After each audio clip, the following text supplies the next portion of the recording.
Dakuin ho natin, mga bossing, ano po, eto, sa umpisa muna, yung pahayag ng Pangulo. Yung pahayag ng Pangulo. Kaya nga ho, nagtataka ako sa mga DDS eh. No? Hanggang ngayon po, ang pinaniniwalaan ng mga DDS na korap po, ang Pangulong Bongbong Marcos natin. Samantalang ho, mga bossing, eto, mismo ang ating Pangulo na, yung nagwa one by one o nagwa one on one doon sa mga dike, doon sa mga ghost project, lalo na sa flood control. Sino po ba nanguna dyan? Di ba po ang Pangulo? Inisa-isa niya. Inuna yung Iloilo.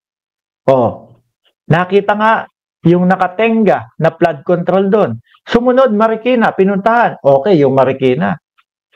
Di ba?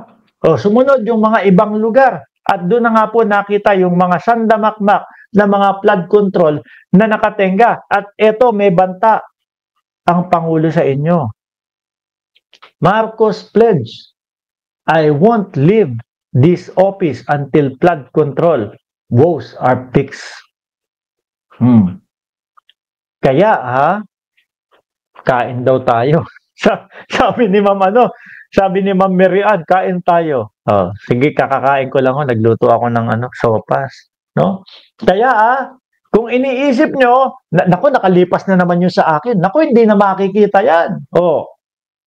Kung alam nyo, nakasangkot kayo, kasama kayo doon sa mga proyekto na kumuha lang kayo ng pondo ng bayan, tapos ni isang semento o ni isang hollow block, wala kayong inilagay. Naku, yari kayo dyan. Hahabulin kayo. No? Nakita nyo? Yung, sumbong sa presidente? Naku, nagwo-work. Gumagana. Iyak na pamilya ni Bonggok, sabi ni Raylito. Tabo-tabo. Naku, baka isa-isa na nga magtaguyan. Di ba? Basahin ko to. President Ferdinand Marcos Jr. on Sunday vowed that he will not leave Malacanang until he has resolved the corruption and shady work associated with the country's flood control project. Nakita nyo ho, mga kababayan? Madaming mga nakatenga. Yung sumbong sa Pangulo, ata ang title ng site. No? Kasi, mapapadali ho no? Mapapadali. Lalo na yung mga barangay o yung mga residente na sobrang apektado nung mga itinenga na mga kagamitan nung mga kontraktor. Mga inis ho yan. Naku, tinapa to. Uumpisahan. Tapos eto ngayon. Biglang iiwanan na sa amin yung mga kagamitan. Naalala nyo, yung isang lugar, iniwan ng mga Diskaya o iniwan ng St. Timothy, kung hindi ako nagkakamali, yung kanilang mga kagamitan doon. Lumakas ang ulan, nagkaroon ng bagyo, inanod, sira yung creek. Siyempre, napipinsala yung mga nandun. Sabi siguro, nako, saglit lang. No, total naman hindi malalaman kung sino ang mga sumulat dito. Sumulat na tayo. Isulat natin sa Pangulo, isumbong natin sa Pangulo. Talagang magkakalabasan. Magkakalabasan ng baho ho, no? At mapapanagot kung sino ang mga dapat panagutin. Sabi ni Baste, hindi naman niya hahabulin yan. No? Hindi habulin. Ito na nga, iniisa-isa na. Si Basti kasi kung ano-ano lang ang sinasabi. Sir Mark, mahilig ka namang magsuot ng baseball cap na may buhaya. Sa kongreso ka na lang bumili, sabi ni Pempe Santiago. Madami. No? Mukhang madami sa Senado din. Tayo mga kababayan, hindi naman natin sinasabing wala sa kongreso. No? Pero eto, sorry mas mukhang yung mga senador natin ang mga nasa hot seat ngayon. No? Pag pinag-usapang buhaya, grabe. Masyado yatang maliit yung buhaya para sa mga senador, no? This was as he inspected the Cannon Road Rockshed project at Camp 6 Barangay Camp 4 in Tuba, Benguet. If there's one thing, I will not leave this office until I fix this. This is one of those things. Biruin nyo ho yan. Ngayon, lumalabas ho. No? Ngayon, lumalabas yung mga ganyang problema ng bayan. Ronel Fernand, shout out sa iyo. No? Salamat sa pagiging miyembro mo ng ating YouTube. The President pointed out the collapsed slope protection and erosion under the road, remarking that 273 million spent on the rock shed project had no effect or whatever. Tsaka yung mga nakikita ko, mga kababayan, anak ng tupa, ano tawag dito?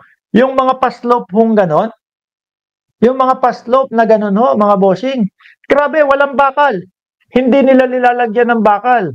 Oh, paano ba naman yun? Kapag kayo rumaragas ang tubig, talagang malakas yung pressure ng tubig, talagang tutungkabin ho yun eh.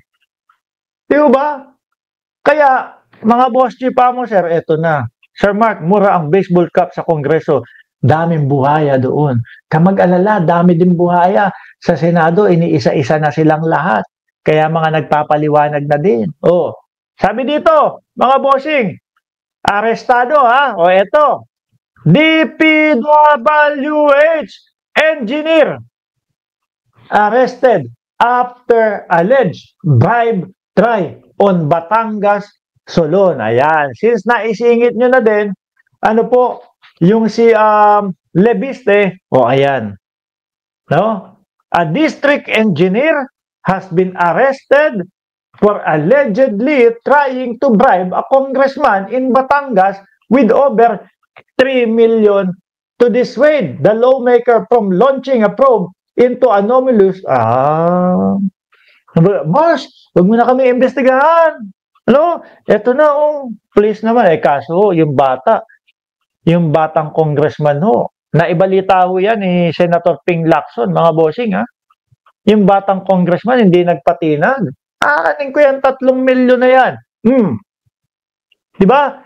According to a police report, the suspect identified as Abe, a district engineer in Balayan, Batangas, was arrested in a special operation in Barangay Poblacion. So, mga naglilinis na ho. No? Inuunahan na nila. Wag na ako. Naku. Mga may kaba na ho yung mga yan. Lahat po ng may mga sabit dyan, kinakabahan na po yung mga yan, mga bossing. Mga nagdadasal na po, nag-Ave Maria na po yung mga yan. Huwag sanang makita yung sa amin. Huwag sanang ma-inspection yung sa amin. Diba? Huwag na sanang mabungkal yung sa amin. Mga ganyan na yan eh. Dyan mo malalaman pag todo harang ng impeachment nila dahil mayroon silang tinatago. Lodi, isa nga yun sa naiisip ko eh. Kaya po yung mga senado natin, yung mga senador natin,